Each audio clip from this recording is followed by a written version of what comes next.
पहली बात तो ये कि यह जो नेशनल हेराल्ड का मामला है, इसका कानूनी पक्ष कुछ भी नहीं है। तो मैं आपसे इसके कानूनी पक्ष के बारे में बात नहीं करूंगा। सीधे तौर पे ये एक राजनीतिक साजिश और शरारत का मामला है। ये राजनीतिक साजिश और शरारत का मामला कैसे है? पहला, कि जिस कानून के तहत यह मामला दर्ज किया गया है, उस कानून का नाम है money laundering act. Money laundering act उस केस में लगेगा जिस केस में कहीं कोई पैसे का लेन देन हुआ हो। इसमें पैसे का कोई लेन देन हुआ ही नहीं है। और दूसरा, बार बार ये कह रहे हैं कि कांग्रेस पार्टी के नेतृत्व ने मुनाफा कमाया है। सबसे इंपॉर्टेंट बात यह है कि जो दोनों कंपनियां हैं वो नॉन प्रॉफिट ऑर्गेनाइजेशन है। ना तो वो मुनाफा कमाती है और ना उसका मुनाफा कोई ले सकता है। कोई भी उसका डायरेक्टर हो जाए, 1 रुपया जो है उस कंपनी से कोई ले नहीं सकता है। और तीसरा, कह रहे हैं कि हजारों करोड़ की संपत्ति का मामला है। ये जो 3 बड़ा झूठ है, उसका पर्दाफाश हम आपके सामने करना चाहते हैं। पहला, कि इसमें कोई पैसे का लेन देन नहीं हुआ है, तो आप जो है मनी लॉन्ड्रिंग का मामला कैसे दर्ज कर रहे हैं?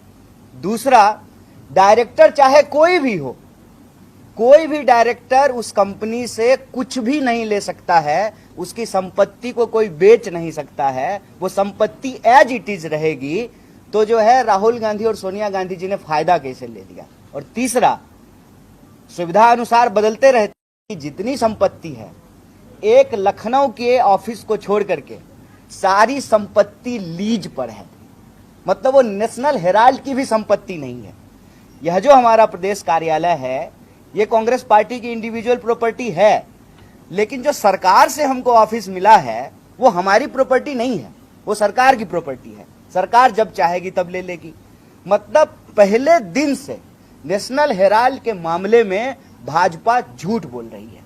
सवाल यह है कि इनके हजारों झूठ की तरह यह नया झूठ क्यों परोसा गया है? नया झूठ इसलिए परोसा गया है कि प्रधानमंत्री जब आए थे तो उन्होंने एक बात कही, कांग्रेस मुक्त भारत। उनको एक बात समझ में आ गई, तीसरी बार प्रधानमंत्री बने हैं, कि कांग्रेस मुक्त भारत नहीं हो सकता है।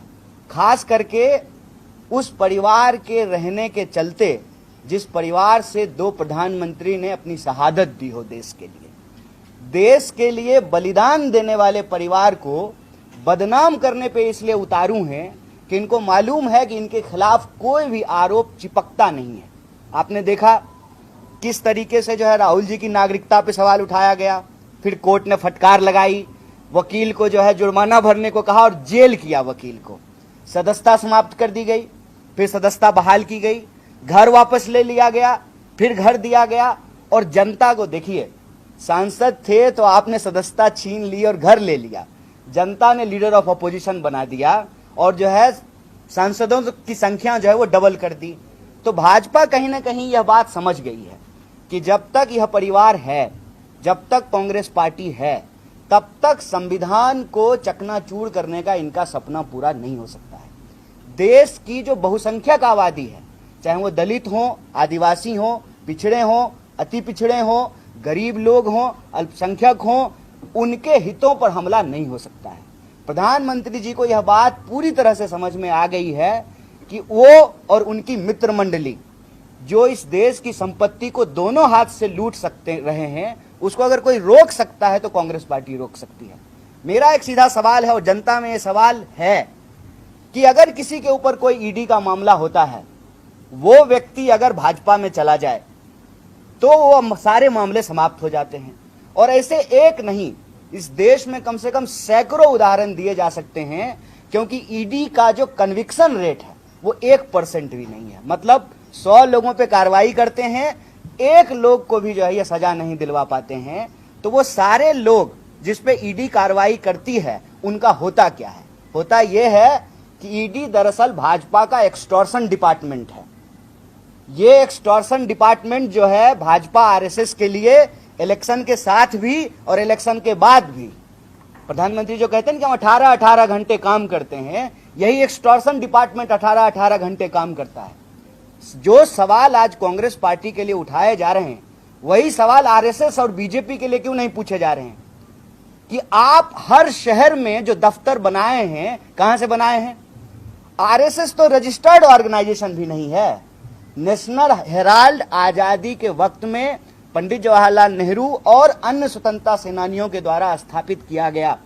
3 अखबार चलाए गए, अंग्रेजी में नेशनल हेराल्ड, हिंदी में एक अखबार और उर्दू में एक अखबार। और वो अखबार जब चलाई जा रही थी, और ये बहुत आइकॉनिक बात है, इसको याद रखिएगा, 1942 के भारत छोड़ो आंदोलन में अंग्रेजों ने इस अखबार को प्रतिबंधित किया था। जब अंग्रेज से नहीं डरे, आजादी के आंदोलन के दौरान, आजादी के पहले, जब आजादी को प्राप्त करने के लिए, आजादी को लाने के लिए संघर्ष हो रहा था, तो आज जो है अंग्रेजों के जासूसों से डरेंगे? उनसे डर लगेगा जब अंग्रेज से नहीं डरे। और ये अखबार पे वो उसी तरह से हमला कर रहे हैं जैसे अंग्रेज किया करते थे। क्या डर है भाई नेशनल हेराल्ड से? ज्यादातर मीडिया पर आपका कब्जा है। कोई एक अखबार अगर चल रहा है और कांग्रेस पार्टी उसको चलाने का प्रयास कर रही है, इसमें क्या गैर कानूनी हो गया है? और अगर कुछ गैर कानूनी हुआ है, 2 सवाल का जवाब देना चाहिए ईडी को भी और भाजपा को भी। पहला कि 2 बार जो है, एक बार कोर्ट में यह मामला नहीं ठहरा और दूसरी बार ईडी ने कहा कि इसमें कोई कार्रवाई करने के लिए है नहीं। दूसरी बार सुओ मोटो लेकर के फिर से आपने केस रजिस्टर्ड कर दिया। इतने साल हो गए हैं, क्या कार्रवाई है आपकी?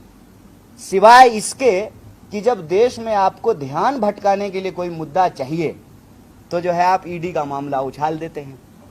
हम कहते हैं कि सरकार सबूत पेश करे और जो अपराधी है उस पर कार्रवाई करे, लेकिन सरकार जब खुद ही अपराधी बन करके उन लोगों पर कार्रवाई कर रही है जो लोग सरकार के विपक्ष में हैं, और यह बात बिल्कुल आमने सामने दिख रही है।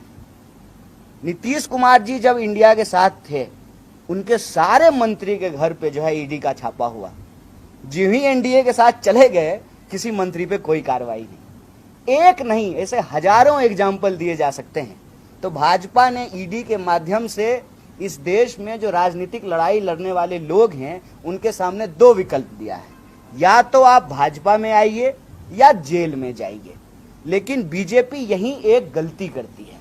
गलती ये करती है कि सब धन 22 पसेड़ी होता नहीं है। सारे लोग जो है वो ईडी से डर नहीं जाते हैं।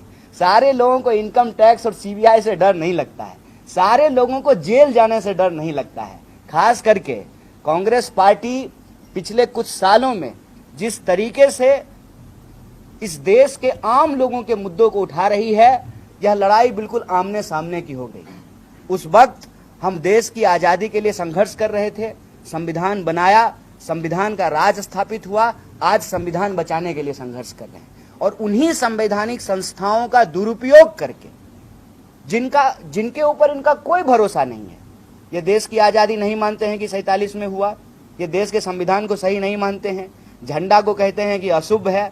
और आज उसी सिस्टम से जब ये देश के गद्दी पे बैठे हैं तो देश की संस्थाओं को कब्जा कर रहे हैं, और राजनीतिक बदले की भावना से ध्यान भटकाओ योजना के तहत ईडी जैसी संस्थाओं का दुरुपयोग करके इस देश की विपक्ष की आवाज को बंद कराना और लोगों के जो बुनियादी मुद्दे हैं उनसे ध्यान भटकाना इनका एकमात्र एजेंडा है।